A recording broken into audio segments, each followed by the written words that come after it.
छपक छपक कर चलती नाव से छोटी छोटी यात्राएं तो खूब की होंगी, लेकिन अब बारी है रिवर क्रूज का आनंद लेने की। जी हां, पीएम मोदी 13 जनवरी को वाराणसी में एमवी गंगा विलास रिवर क्रूज को हरी झंडी दिखाकर रवाना करेंगे। ये रिवर क्रूज भारत के लिए रिवर क्रूज पर्यटन के एक नए युग की शुरुआत होगा। आइए जान लेते हैं कहां से कहां तक चलेगी ये रिवर क्रूज और क्या इसका रूट है।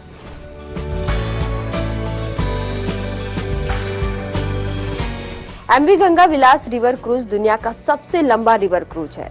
यह रिवर क्रूज भारत को दुनिया के रिवर क्रूज मानचित्र में स्थान दिलाएगा। इसके लॉन्च होने के साथ रिवर क्रूज की विशाल क्षमता के इस्तेमाल की शुरुआत होगी। गंगा विलास क्रूज अपनी तरह की पहली क्रूज सेवा है। इसकी सफलता से उद्यमियों को देश के अन्य हिस्सों में रिवर क्रूज का लाभ उठाने के लिए उत्साहित होने की संभावना है।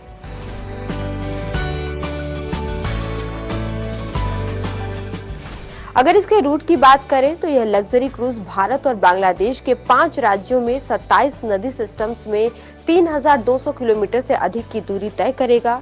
World heritage sites, national parks, नदी घाटों और बिहार में पटना, झारखंड में साहिबगंज, पश्चिम बंगाल में कोलकाता, बांग्लादेश में ढाका और असम में गुवाहाटी जैसे प्रमुख शहरों सहित 50 पर्यटन स्थलों की 52 दिनों की क्रूज यात्रा की योजना बनाई गई है।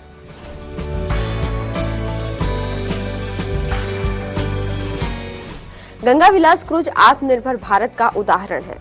इसका इंटीरियर देश के कल्चर और हेरिटेज को देखकर डिजाइन किया गया है। यह क्रूज 62 मीटर लंबा, 12 मीटर चौड़ा और एक आराम से 1.4 मीटर के ड्राफ्ट के साथ चलता है। इसमें 3 डेक हैं।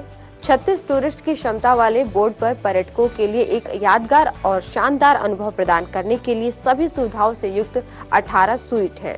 यह क्रूज प्रदूषण मुक्त प्रणाली और शोर नियंत्रण तकनीकों से लैस है। साथ ही टूरिस्ट प्राकृतिक नजारों के साथ ही अद्भुत यात्रा का आनंद लेंगे।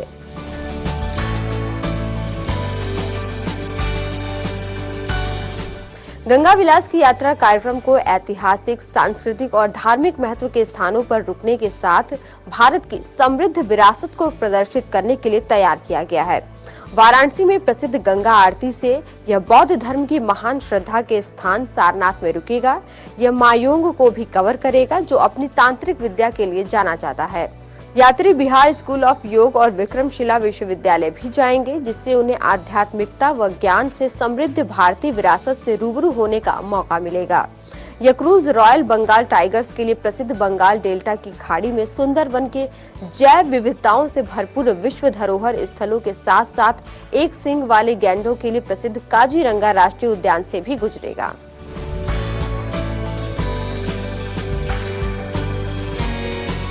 रिवर क्रूज टूरिस्टों को आनंद देने के साथ ही रोजगार के लिए भी अवसर पैदा करेगा।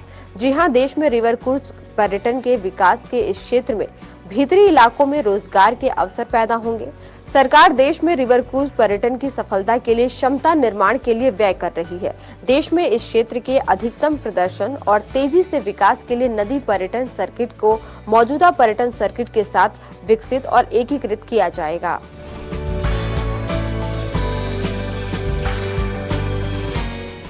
अगर वैश्विक रिवर क्रूज बाजार की बात करें तो पिछले कुछ वर्षों में 5% की दर से बढ़ा है और 2027 तक क्रूज बाजार के 37% तक पहुंचने की उम्मीद है। विश्व में यूरोप रिवर क्रूज जहाजों के मामले में लगभग 60% भागीदारी के साथ विकास कर रहा है। भारत में कोलकाता और वाराणसी के बीच 8 नदी क्रूज जहाजों का संचालन होता है। राष्ट्रीय जलमार्ग 2 यानी ब्रह्मपुत्र पर क्रूज की आवाजाही भी संचालित होती है। राष्ट्रीय जलमार्ग 2 पर 10 यात्री टर्मिनलों का निर्माण किया जा रहा है, जो रिवर क्रूज की संभावनाओं को और बढ़ा देगा। वर्तमान में राष्ट्रीय जलमार्ग 2 में 4 नदी क्रूज जहाज काम कर रहे हैं। अंतर्देशीय जलमार्गों के माध्यम से सतत विकास के इस मार्ग को जबरदस्त बढ़ावा मिला है, क्योंकि कार्गो ट्रैफिक के साथ साथ यात्री पर्यटन को बढ़ाने के प्रयासों के उत्साहजनक परिणाम सामने आए हैं। गंगा विलास क्रूज देश में नदी पर्यटन की विशाल क्षमता को बढ़ावा देने की दिशा में एक कदम है।